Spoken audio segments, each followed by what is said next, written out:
వాళ్ళ సర్వోత్కృష్టమైనటువంటి కుచేలోపాఖ్యానాన్ని ఆవిష్కరించే ప్రయత్నం చేస్తాను. పరమాత్మ శ్రీకృష్ణుడు ఒకనాడు రుక్మిణీదేవి యొక్క మందిరంలో కూర్చున్నాడు. ఎంతో సంతోషంగా రోజులు గడిచిపోతున్నాయి. 16,000 మంది భార్యలు, అష్టమహిషులు, అందరితో ఏకకాలమునందు ఇన్ని రూపములతో అందరినీ సంతోషపెడుతూ కాలం గడుస్తోంది. కానీ కృష్ణ భగవానుడితో కలిసి చదువుకున్నటువంటి ఒక వ్యక్తి ఉన్నాడు. ఆయన పేరు కుచేలుడు. కానీ మనకి సంప్రదాయంలో ఒక తప్పు కథ ప్రచారంలో ఉంది కుచేలుడు గురించి. అది ఎలా వచ్చిందో నాకు తెలియదు. కృష్ణుడికి తెలియకుండా కుచేలుడేదో అటుకులు తినేశాడు ఒక రోజు అరణ్యంలో, అందుకే అంత దరిద్రం అనుభవించాడు.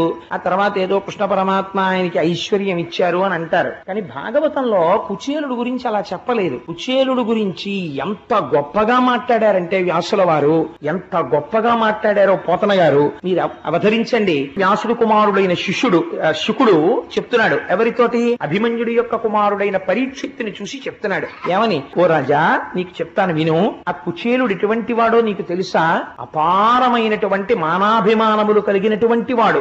యాచన చెయ్యడానికి సిగ్గు విడిచిపెట్టాలి. సిగ్గు విడిచిపెట్టిన వాడు కాడు, మానాభిమానములు ఉన్నవాడు, గొప్ప బ్రాహ్మణ తేజస్సున్నవాడు. ఆయన అభిమానము, రాగములు, నా కొడుకు, నా కూతురు, నా భార్య ఇలాంటి అనుబంధాలకి అతీతంగా నిరంతరము బ్రహ్మమునందు రమించేటటువంటి మనస్సున్నవాడు. ఈశ్వరుణ్ణి లోకమునందు దర్శనము చేయగలిగినటువంటి సమర్థుడు. ధర్మం అంటే మహా ఇష్టం మహానుభావుడికి. విశేషించి ఆయన ఇంద్రియములను గెలిచినవాడు. ఇంద్రియములను గెలవడం అంటే మాటలు కాదండి. వ్యాసుల వారు కితాబులు ఇచ్చారు కుచేలుడికి. ఇంద్రియాల్ని గెలిచాడయా కుచేలుడు అని. గొప్ప బ్రహ్మజ్ఞాని కుచేలుడు. తనకి లేదు అని ఉన్నవాడెవరైనా కనపడి తనకి నమస్కరిస్తే చెయ్యి చాపి ఇలా అడగడం తెలియనివాడు. తనకి ఏమీ లేకపోయినా ఆ దరిద్రంతో తృప్తిలో ఉన్నవాడు. చాలు నాకు ఈశ్వరుడి పాటి ఇచ్చాడంటాడు. ఏమి ఇచ్చాడు?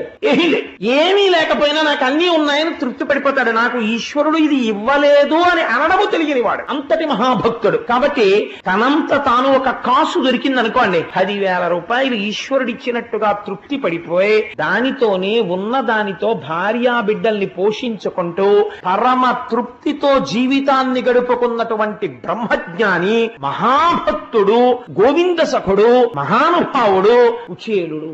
అటువంటి కుచేలుడు ఒకానొకనాడు ఇంత దరిద్రం అనుభవిస్తున్నా ఎన్నడూ కృష్ణ భగవానుడి దగ్గరికి కూడా వెళ్లి చెయ్యి చాపి కృష్ణ నాకు సహాయం చేస్తావా అని అడగడము తెలియనటువంటి వాడైన. అటువంటి వాణ్ణి ఒక రోజున భార్య పిలిచి అంది. ఆవిడ అనురక్త. ఎలా కుచేలుడు ప్రవర్తిస్తాడో అలా ప్రవర్తించగలిగినటువంటి సహధర్మచారిణి, గొప్ప భాగవత ధర్మం తెలుసున్నటువంటి తల్లి. ఆవిడంది, మహానుభావ చూశారా, ఆకలి వేస్తే మీరు ఓర్చుకుంటారు, నేను ఓర్చుకుంటాను. పిల్లలు